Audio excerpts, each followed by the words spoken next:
তিনটি স্বপ্ন দেখলে বুঝবেন আল্লাহ আপনাকে ভালোবাসেন। ভালো করে বুঝেন, তিনটি স্বপ্ন যদি আপনি দেখেন বুঝবেন যে আল্লাহ আপনাকে মহাব্বত করেন, আল্লাহ আপনাকে ভালোবাসেন। স্বপ্ন আমরা অনেকেই দেখে থাকি। স্বপ্ন হচ্ছে তিন প্রকার, ভালো করে মনে রাখবেন। এই স্বপ্নের বিষয়টা হচ্ছে খুবই গুরুত্বপূর্ণ বিষয়। অনেকে স্বপ্নকে বিশ্বাস করতে চায় না, এটাকে অস্বীকার কোনোই অবকাশ নেই। কারণ আল্লাহ রাসূল সাল্লাল্লাহু আলাইহি সাল্লাম স্বপ্ন দেখেছেন এবং স্বপ্নের মাধ্যমে আল্লাহ রাসূল সাল্লাল্লাহু আলাইহি সাল্লামের কাছে ওহী এসেছে এবং আল্লাহ রাসূল সাল্লাল্লাহু আলাইহি সাল্লাম নিজে বলেছেন যে স্বপ্ন হচ্ছে 46 ভাগের এক ভাগ। সুতরাং আমরা স্বপ্ন অনেকেই দেখে থাকি। এই স্বপ্ন হচ্ছে তিন প্রকার। একটা হচ্ছে ভালো স্বপ্ন, এই ভালো স্বপ্ন এটা আল্লাহ তাআলার পক্ষ থেকে আসে। দ্বিতীয়টা হচ্ছে খারাপ স্বপ্ন, এটা শয়তানের পক্ষ থেকে আসে। সুতরাং আরেকটি হচ্ছে ইচ্ছা স্বপ্ন, অর্থাৎ আপনি সারাদিন যে কাজগুলো করছেন এগুলো আপনি সেগুলোই রাতের বেলা স্বপ্ন দেখছেন। সুতরাং ভালো স্বপ্নগুলো আল্লাহ তাআলার পক্ষ থেকে আসে।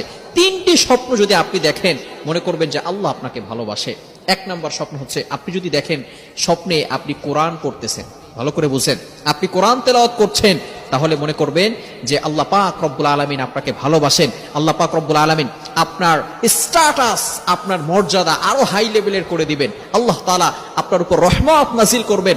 আপনার শান্তি নাই, আল্লাহ পাক রব্বুল আলামিন আপনার জন্য সুখের ব্যবস্থা করবেন। আল্লাহ পাক রব্বুল আলামিন আপনার উপর রহমত বৃষ্টির মতো নাজিল করে দিবেন এবং আপনার সম্মান আরো আল্লাহ তাআলা বাড়িয়ে দিবেন যদি আপনি স্বপ্ন দেখেন কোরআন শরীফ পড়তেছেন। নাম্বার 2, দ্বিতীয় নাম্বার স্বপ্ন হচ্ছে যদি আপনি দেখেন আপনি গোসল করতেছেন, তাহলে মনে করবেন যে আল্লাহ পাক রব্বুল আলামিন আপনাকে ভালোবাসেন। কেননা যে গোসল করার মাধ্যমে আমরা শরীরের যে দুর্গন্ধগুলো আছে, শরীরের যে ময়লা আছে, এগুলো আমরা গোসলের মাধ্যমে পরিষ্কার করে ফেলি, পরিচ্ছন্ন হয়ে যায়। সুতরাং আপনি যদি এই স্বপ্ন দেখেন যে আল্লাহ মুহাম্মদ ইবনে সিরিন রাহমাতুল্লাহি আলাইহি উনি বলে দিয়েছেন, এর ব্যাখ্যা হচ্ছে আল্লাহ পাক রব্বুল আলামিন আপনাকে পবিত্র করতে চাচ্ছেন।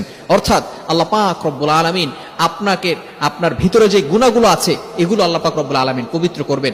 এবং ভালো করে মনে রাখবেন, যখন বান্দার গুনাহগুলো আল্লাহ তাআলা মাফ করে দিবে, কোনো মাধ্যমে যখন আল্লাহ তাআলা মাফ করবে, তখন ওই বান্দার জন্য জান্নাতে যাওয়া সহজ হয়ে যাবে।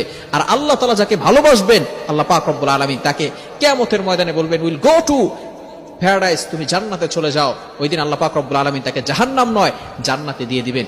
তৃতীয় নাম্বার হচ্ছে যদি আপনি স্বপ্নে দেখেন যে আপনি নামাজের মুসল্লায় বসে কান্না করতেছেন, আল্লাহ তাআলার কাছে তওবা করতেছেন, ইস্তেগফার করতেছেন, তাহলে আপনি কি করবেন?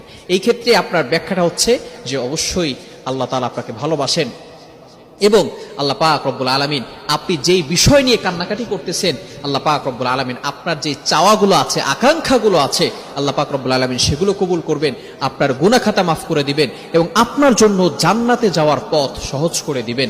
সুতরাং এই স্বপ্নগুলো যদি আমরা দেখি তাহলে মনে করব আল্লাহ আমাদেরকে ভালোবাসে। এখন যদি খারাপ স্বপ্ন দেখি তাহলে আমাদের কি করণীয়?